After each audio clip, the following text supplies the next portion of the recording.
चौधरी साहब बागपत आए हैं आज, क्या क्या वजह है? बात पता है भाई, मिल रहे यहाँ पे लोगों को गन्ने भुगतान का क्या यहाँ पे व्यवस्था हो रही है इनकी, बिजली की क्या समस्या है। क्योंकि बागपत ऐसा जिला है कि जो पूरे प्रदेश में बिजली के सबसे ज्यादा रेट देता है। तो यहाँ पे पता करने में जाए, मीटर लगने लग रहे हैं, भुगतान है नहीं। तो साल में किसान के गन्ने का भुगतान होता है। जो गन्ना हम आज लगाएंगे, दवाई उसमें आज लग रही है, अगले साल हो जाएगा, तीसरे साल उसके पैसे मिलेंगे, तो 3 साल की खेती होगी। ऐसा कोई व्यापार है कि जिसका पैसा 3 साल में मिलता हो? कोई व्यापार दुनिया में हो तो वही बता दो। तो इसीलिए किसान घाटे में है। एक बड़े आंदोलन की देश में फिर जरूरत है। सरकारें बातचीत करने को तैयार नहीं है। समझौते, जो दिल्ली का समझौता हो गया, वो भी ऑनलाइन समझौता सरकार ने करा, उसको भी मान नहीं रही है। वो चाहे एमएसपी का सवाल हो या एनजीटी के नाम पे जो ट्रैक्टर तोड़े जा रहे हैं उसका सवाल हो। हमने ये कहा कि एनजीटी में एक बार विचार होना चाहिए। हमको भी तो बैठा लो ना। जज की गाड़ी 10 साल में 50 से 60 हजार किलोमीटर चले, डॉक्टर की 70 से 80 90 हजार किलोमीटर चल जाती होगी 10 साल में। रोडवेज की गाड़ी 10 लाख किलोमीटर चलती है 10 साल में।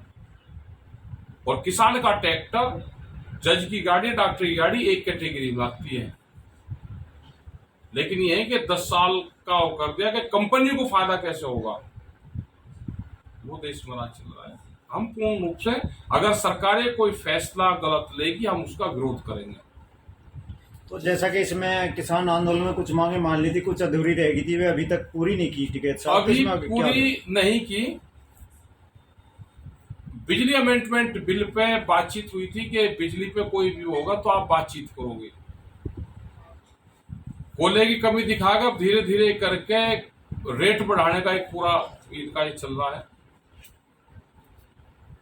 दूध के प्रोडक्ट बाहर से आएंगे, इसलिए पूर्ण रूप से ये पशुधन को बर्बाद करने की एक बड़ी साजिश है। सीड बिल है, फसलों के रेट हैं, एमएसपी है।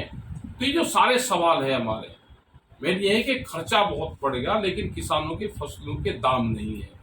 और एमएसपी खाली है नहीं कि 23 फसलों पे आप दोगे। जो भी देश में फसल पैदा हो रही है, चाहे वो दूध है या वेजिटेबल्स है, उन सब पे एमएसपी तय हो।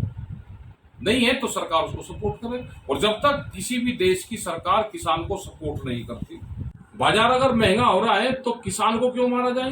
सरकार को सब्सिडी देनी चाहिए। तो टिकट साहब एक बार इसके लिए नलकूप में पहले पूर्ण रूप से इसका विरोध है। सरकार को बैठना चाहिए, किसानों से बातचीत करना चाहिए कि इसका प्रारूप क्या होगा, या रीडिंग के हिसाब से होगा, कॉमर्शियल होगा, ये किसान का होगा, या इसको उत्तराखंड के पैटर्न पर लोगे, हरियाणा के पैटर्न पर लोगे।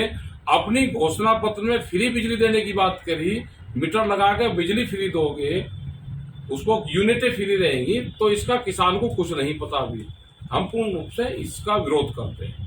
टिकट साहब ये टेंडर हो चुके हैं मीटर लगाने के नलकूप पे, क्या भारतीय किसान पूर्ण यूनियन रूप से हमारा विरोध है। जब तक बातचीत ना हो, मीटर लगने नहीं लगने, दूसरे स्टेट की क्या पॉलिसी है, हरियाणा में इन्हीं की सरकार है, वो फ्री बिजली दे रही।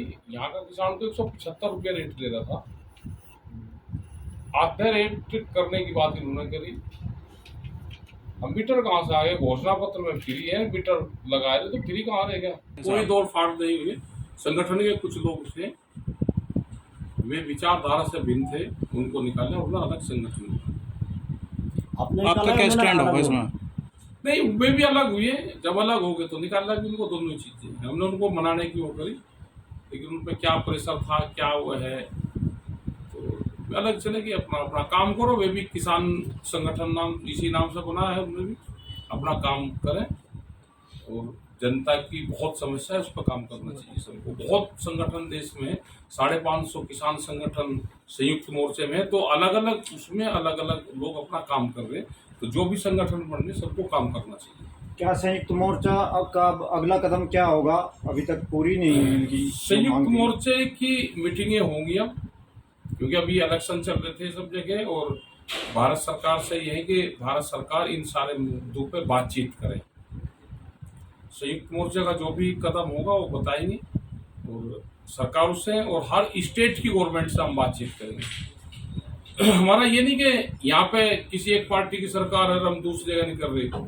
हम राजस्थान में भी गए, वहां पे किसी किसान की जमीन नीलाम हुई, 7 लाख रुपए के कर्जे में 10 एकड़ जमीन, उसकी करीब 60 बीघे जमीन नीलाम हुई। तो वहां पे गए तो पूरी पॉलिसी उनकी खत्म करवाई, वो नीलाम भी खत्म करवाई।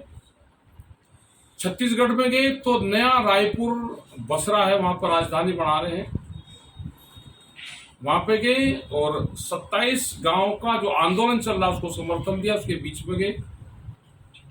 सस्ती जमीन देश में किसान की नहीं लूटने देंगे। मुझे हरियाणा के बिजली के पोल कटने का मामला हो, असंध में वहां पे भी आंदोलन चल रहा है। तो जो भी देश में घटनाक्रम होगा, वो कोई भी पार्टी की सरकार हो, अगर वो गलत फैसले लेगी तो मूवमेंट होगा।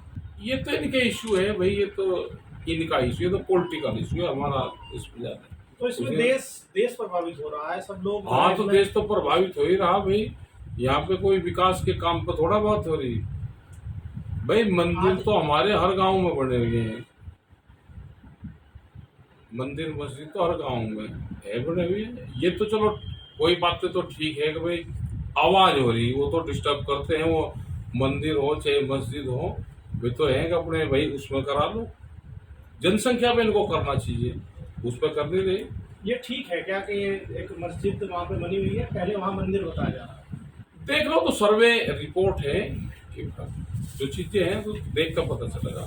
सतरी में हम तो देखेंगे भाई, अब वो तो जो सर्वे होंगे वो उसमें बताएंगे।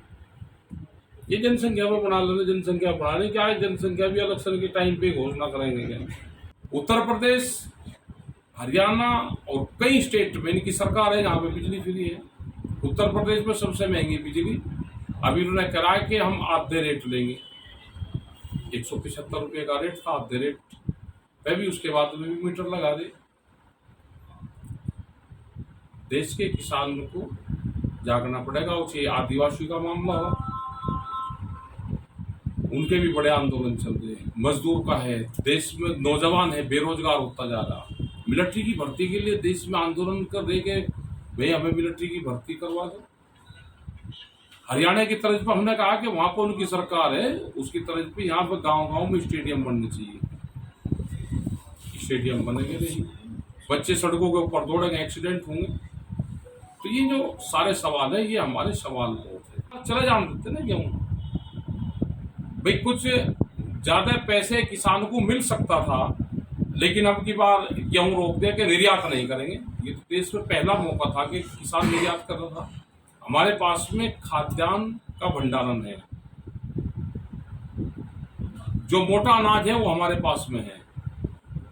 गेहूं पर ठीक रेट मिले थे तो भेजना चाहिए। किसान और ज्यादा उत्साह के साथ में देश में और अन्न उत्पादन करेगा।